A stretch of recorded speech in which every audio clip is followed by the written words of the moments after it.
نفس کے لیے 24 گھنٹے کے لیے کتنا وقت نکالتے ہو اپنے جی کے لیے، اور اللہ کی یاد کے لیے، اس کے شکر کے لیے، اس کی محبت میں، اس کے لیے کتنا وقت نکالتے؟ وقت نکلتا نہیں، نکالا جاتا ہے۔ اب کہتے ہیں ذکر کے لیے وقت نہیں نکلتا۔ سپارہ آدھا سپارہ قرآن کی تلاوت نہیں ہوتی، سبحان اللہ، وقت نہیں۔ کھانے کے لیے وقت ہے، ناشتے کے لیے وقت ہے، سونے کے لیے وقت ہے، بلکہ فضولیات کے لیے وقت ہے، تلاوت نہیں ہوتی۔ ہفتہ گزر جاتا ہے، تلاوت نہیں ہوتی۔ تو تلاوت کا وقت نکالے۔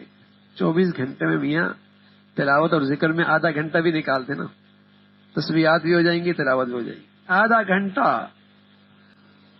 اور سچ بتاؤں، جتنا زیادہ وقت نکالتے چلے جائیں گے اتنا ہی بقیہ وقت کے اندر برکت ہوتی چلی جائے گی،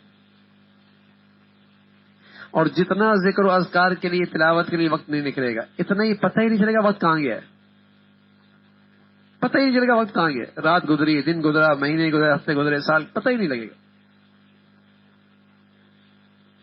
اور جتنا اپنے 24 گھنٹے کے لیے اللہ کی خاطر وقت نکالو گے، بقیہ جو وقت ہوگا وہ بڑا برکت والا ہو جائے گا، بڑا کرامت ہو جائے گا۔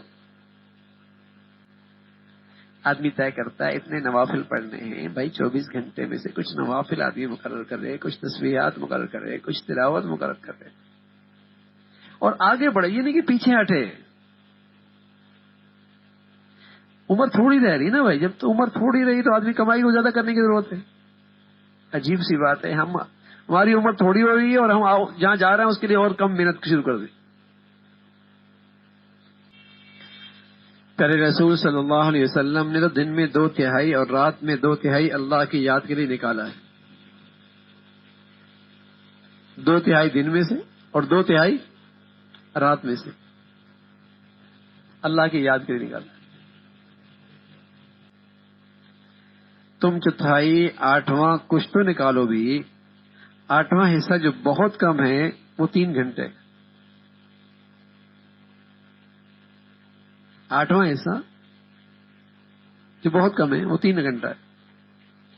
اس میں بہت کچھ کر سکتے ہو۔ اب سمجھ لو ادنا درجہ 8واں حصہ 3 گھنٹے ہے، جس میں نفس کی پیروی کی، کاروبار کی کوئی شمولیت نہ ہو، اس میں نفس کی پیروی نہ ہو، کاروبار کی شمولیت نہ ہو، اس میں صرف نمازیں شامل کر لو تو بہت خشوع سے 2 گھنٹے ہوتے ہیں، یعنی نمازوں کے علاوہ 1 گھنٹہ نکالو۔ اس لیے علاج کرنا ہے دل کا، آرام سے نماز پڑھی، سنتیں پڑھی، نوافل پڑھے۔